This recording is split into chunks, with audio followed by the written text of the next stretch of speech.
cherchez une école de référence pour une double formation universitaire et professionnelle de qualité? Voici l'opportunité à ne pas rater. L'École supérieure d'administration, d'économie, de journalisme et des métiers de l'audiovisuel ESAE vous offre des programmes d'enseignement en licence et en master orientés vers l'emploi qui font d'elle une référence à travers les filières de l'administration générale et territoriale, l'administration du travail et de la sécurité sociale, droit, diplomatie et relations internationales, administration hospitalière, universitaire et intendance, journalisme et métiers de l'audiovisuel et toutes les filières des sciences de gestion. Une seule adresse, www.esae.bj.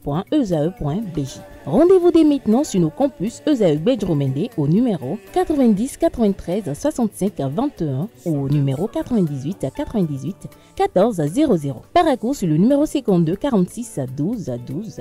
Aboumé-Calavi au numéro 52 88 44 44. Akpakpa au numéro 52 88 33 33. ESAE, l'excellence a un nom.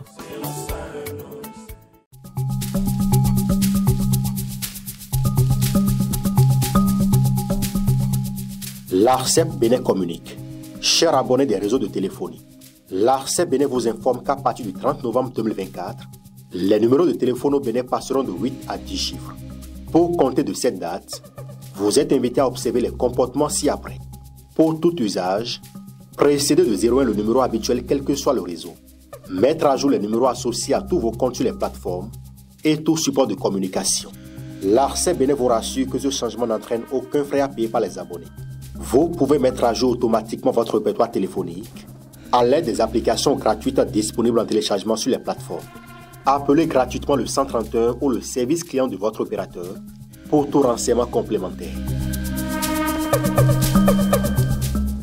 Bonjour à nouveau, chers amis internautes. Nous démarrons cette une des journaux comme il est de tradition sur ESAE TV par le quotidien Maison, le quotidien béninois d'information générale et d'analyse L'Informateur qui ce matin en manchette nous affiche pour soupçon d'escroquerie et d'anarque, la plateforme SBC déconseillée. Le Canard précise que la plateforme SBC serait un nouveau système d'appât pour escroquer et dépouiller les honnêtes citoyens. Dans un communiqué rendu public, le Centre national d'investigation numérique, CNIN, invite non seulement les populations à s'en méfier, mais surtout à dénoncer les pratiques frauduleuses de cette plateforme qui fonctionne selon un système de Ponzi. L'article qui vous renseigne est à découvrir à la page 3. Droits de l'homme et prévention des tortures, le Bénin sort de la liste rouge. Hôpital chic, des députés impressionnés. Retrouvez des détails sur cette visite effectuée par les parlementaires avec à leur tête le président de l'institution parlementaire Loïc Béounou-Vlavonou. L'article qui vous renseigne sur cette action salvatrice est à lire en page 6. Médias, Assemblée nationale, le bureau de l'ODEM reçu par le président Loïc Béounou-Vlavonou. À l'oreille droite, le titre Journal École qui convie les fidèles lecteurs à découvrir dans les colonnes de sa parution les productions journalistiques des étudiants en formation sur les différents campus de l'ESAE, l'école supérieure d'administration, d'économie, de journalisme et des métiers de l'audiovisuel ESAE qui est présente à Cotonou, à Aboumé-Calavi et Paracourt. La Nation en manchette parle d'offres publiques de vente d'une partie des actions de la B2IC. Le Canard titre que plus de 100 milliards de francs CFA mobilisés pour l'État. L'article qui vous renseigne est à lire à la page 3. Collaboration entre le Conseil économique et social CES et la Haute Autorité de l'audiovisuel et de la communication AC, Conrad Gbagidi et Édouard Loco sur la même longueur d'onde. En illustration, une photo de l'audience accordée au président du CES par le président de la HAC est mise à la une pour illustrer le titre dont l'article est à retrouver à la page 3 de la livraison. Fraternité, ce matin manchette parle de première grande décision de Donald Trump, bouleversement dans le monde, impact géopolitique. Le dossier de la rédaction du Canard est à lire dans les colonnes de sa livraison du jour. Fraternité à la une de sa parution de ce jeudi matin matin évoque un mécanisme national de prévention de la torture. Le Canard précise que le Bénin sort de la liste rouge des pays en retard. Le matinal à présent, municipalité d'Abomey-Calavi, le chef d'arrondissement de Glodjigwe est suspendu. Il est sanctionné pour faute lourde et non-observance de l'obligation de réserve. Le préfet attendu pour entériner ou abroger l'arrêté du maire de la ville d'Abomey-Calavi en la personne de Angelo Arondino. Retrouvez des détails sur cette affaire qui défraie la chronique au sein du conseil municipal d'Abomey-Calavi à la page 2 de la livraison. Escroquerie au Bénin, le CNIN alerte sur les agissements de la plateforme SBC. Matin libre à présent, regain de messe de commémoration. Qu'est-ce qui fait courir Joseph Djogbenou, s'interroge le Canard. On peut lire également à la une de Matin libre de ce matin, violence basée sur le genre au Bénin, ce que risquent les auteurs est à lire en page 5. Trans Bénin Interland, établir le rapport fluvial avec l'Interland, une suggestion de Kloubou Noumonvi Agbo ici, une tribune qui est à lire aux pages 6 et 7.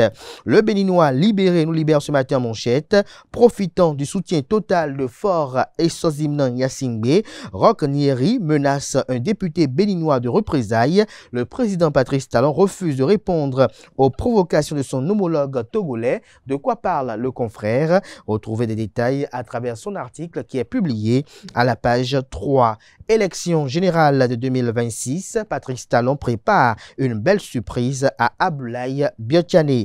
L'économiste ce matin à sa une, choix seul Africa Summit 2025 à Cotonou. Le Bénin est une belle destination pour les investisseurs, dit cite Sandra Amichia de la Banque Ouest Africaine de Développement BOAD.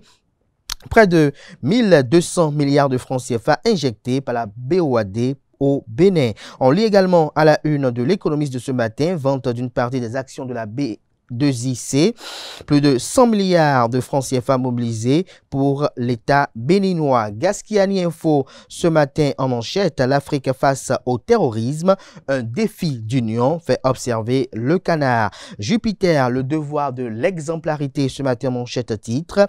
Notation Moody's, le Bénin maintient la note B1 et passe de perspective stable à positive. Le Canard écrit noir sur blanc manchette que le Bénin connaît des améliorations sur plusieurs plans. L'agence de notation Moody's a confirmé la notation B1 du Bénin pour sa dette en devises locales et étrangères, en changeant tout de même sa perspective de stable à positive.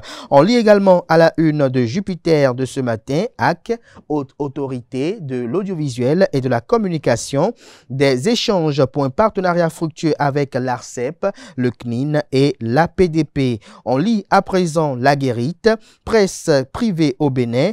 Attention, l'aide de l'État n'est pas de l'argent liquide à distribuer, écrit le Canard. De quoi parle-t-il? Élément de réponse dans les colonnes de sa parution du journal. Le pays émergent ce matin à sa une, rencontre entre le président de la Fédération béninoise de football et les membres du Conseil national des supporters du Bénin. Mathurin de Chacus tente d'apaiser les tensions et trace les perspectives d'un avenir plus serein pour le CNS Bénin vers la modification du chronogramme électoral du préfet Alain Sourou Orunla. Le quotidien L'Observateur ce matin en manchette parle de convergence spirituelle pour la paix et la prospérité, j'y arrive. Philippe Rossou, le jeune musulman et le carême chrétien, une double bénédiction pour le Bénin. Dabarou en manchette parle de la hausse du prix des fruits en période de jeûne musulman. Simple coïncidence ou mauvaise foi des commerçants? C'est une interrogation que pose le Canard ce matin en manchette et fait observer que depuis le samedi 1er mars 2025 et ce pour 29 ou 30 jours, les fidèles musulmans du monde entier observent le jeûne du mois de Ramadan, une prescription de la loi islamique, une période de communion spirituelle pendant laquelle ils se privent de manger et de boire pendant la journée. Ainsi, l'un des aliments dont la consommation est fortement recommandée aux musulmans pendant cette période et surtout à la rupture est le fruit. Malheureusement au Bénin et surtout à Cotonou, les fidèles musulmans devront encore faire face à la hausse du prix des fruits sur le marché. Une situation cyclique à chaque Ramadan qu'on se demande s'il s'agit toujours d'une simple coïncidence ou de la mauvaise foi des commerçants véreux. On lit également à la une de Dabaro de ce matin, possibilité pour un député de s'auto-parrainer pour la présidentielle de 2026. Richard Boni Ouourou invite à une relecture du code électoral. Décryptage info ce matin à sa une parle de succès à Porto Novo. Hippolyte Arandemé attendu dans plusieurs régions du Bénin, de quoi parle le Canard. Élément de réponse dans les colonnes de sa parution. On lit l'autre quotidien pour finir ce matin. Discrimination dans les frais de mission des agents de l'État. La CGTB s'insurge contre l'injustice flagrante faite à la catégorie des conducteurs de véhicules administratifs que dénonce la centrale syndicale. Élément de réponse en page 3. Tribune libre, Yves Kouaro-Chabi, un destin de vie à moitié accompli. La dite tribune est à lire à la page 5 de la livraison. Ce sera tout pour la présentation de quelques titres parus ce jour dans la presse locale. Merci de votre attention.